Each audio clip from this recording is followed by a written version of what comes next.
होली की आत्मा। बचपन से शहर में रहने वाला मनोज इस साल होली की छुट्टियों में अपने गांव दुर्गापुर वापस आता है, जहां उसे देख पूरा गांव खुशी से झूम उठता है। जब गया था तब इतना सा था और अब देखो कितना बड़ा हो गया है। हाँ सरपंच जी, जब मैं गया था तब आप भी बहुत जवान थे और अब देखो कितने बूढ़े हो गए हैं आप। चला चलो बढ़िया है, बच्चा घर वापस आ गया। इसी खुशी में आज रात पार्टी होगी। क्या बात है, गांव में भी पार्टियां होने लगी। वैसे अगर पार्टी की बात है तो आज क्यों सीधा होली पार्टी करते हैं।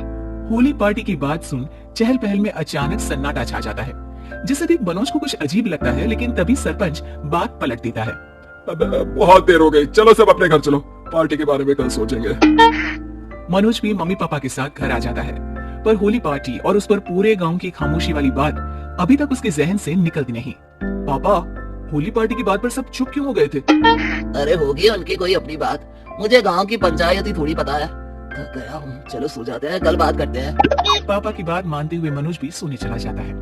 आज तो छुपा लिया, लेकिन हफ्ते बाद जब होली का दिन आएगा तब इसे कैसे रोकोगे? अगली सुबह सूरज के साथ ही मनोज भी गांव घूमने निकल जाता है, जिस पर रास्ते में उसे अपनी ही उम्र के कुछ लड़के भी मिलते हैं, जिनसे दोस्ती कर अब वो उनके साथ घूमने लगता है। इसी तरह कुछ दिन बीत जाते हैं और होली नजदीक आने लगती है। दोस्तों, होली में 4 दिन ही बचे हैं, पर गांव में उसकी कोई तैयारियां क्यों नहीं दिख रही? क्योंकि यहाँ होली नहीं मनाई जाती। अरे पर ऐसा क्यों? वो राजा भूषण, अरे तुम 4 दिन के लिए आए हो, क्या इतना सोच रहे हो? चलो कुछ खाने चलते हैं। इसी के साथ एक बार फिर होली की बात को टलते हुए देख मनोज को शक होने लगता है। वो घर पहुंचते ही इंटरनेट पर अपने गांव और राजा भूषण के बारे में जानकारी निकालने लगता है। क्या? मुझे आज तक ये नहीं पता था। ऐसा कैसे? किसी ने मुझे कुछ बताया क्यों नहीं? सारी जानकारी लेने के बाद मनोज गांव वालों या अपने मम्मी पापा से कुछ पूछे बिना खुद ही उसकी सच्चाई के बारे में छानबीन करने लगता है, जिसके चलते वो राजा भूषण की हवेली में पहुंचता है। वाह, क्या हवेली है यार। पर क्या यहाँ सच में कोई भूत है? हेलो भूत जी, कोई है क्या? हम इस साल गांव में होली सेलिब्रेट कर रहे हैं, क्या आप उस पर थोड़ा इंटरव्यू देंगे? मनोज के ऐसा बोलते ही गांव में तूफान मच जाता है और हवेली में रखी सारी चीजें हिलने लगती है। एक अदृश्य शक्ति मनोज को धक्का देकर हवेली से बाहर निकाल दरवाजा बंद कर लेती है। ये सब देख मनोज हैरान रह जाता है। क्या अभी मुझे हवा ने धक्का देकर बाहर निकाल दिया? मेरे होते हुए इस गांव में कभी होली नहीं बन सकती, इसलिए दोबारा ऐसी कोशिश भी मत करना, अंजाम बुरा होगा। आवाज सुन मनोज हैरानी से इधर उधर देखने लगता है, पर उसे कोई दिखाई नहीं देता। वो गांव वापस आ जाता है, जहां तूफान की वजह से सब कुछ तहस महस हो चुका होता है। आखिर ये तूफान आया कैसे? ना ऐसा कोई मौसम था और ना ही हमने होली का त्योहार मनाने की बात की थी। सरपंच की बात पर कोई रिएक्शन दिए बिना मनोज चुपचाप अपने घर चला जाता है। इस तरह देखते ही देखते होली का दिन भी आ जाता है और मनोज रंग लेकर गांव में निकल जाता है, लेकिन गांव पूरी तरह खाली होता है। अरे त्योहार का दिन है, धूमधाम की जगह मातम क्यों मनाया हुआ है? मनोज की आवाज सुन सब अपने घर की खिड़कियां खोल के घर के अंदर से ही उसे वापस जाने के लिए कहने लगते हैं, पर वो किसी की नहीं सुनता। तुझे पहले भी समझाया था, अगर होली खेलने की कोशिश भी की तो अच्छा नहीं होगा।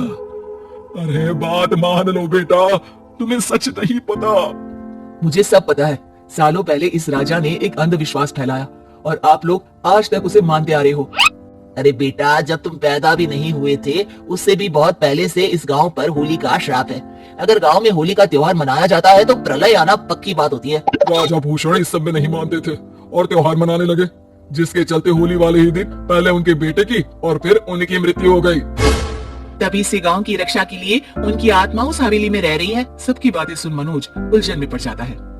सोचना भी मत मनोज, अगर तुमने इस परंपरा को तोड़ने की कोशिश भी की तो उसका परिणाम इस गांव और गांव के लोगों के लिए अच्छा नहीं होगा।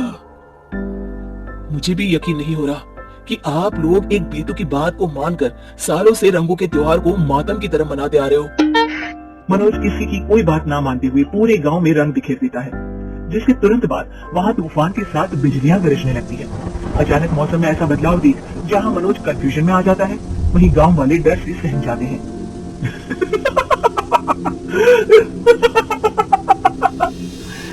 इस लड़के ने हमारे जैसे सिर्फ अपने स्वार्थ के लिए नहीं बल्कि पूरे गांव की खुशियों के लिए यहाँ होली मनाई है, जिस वजह से अब इस गांव पर होली का श्राप टूटता है।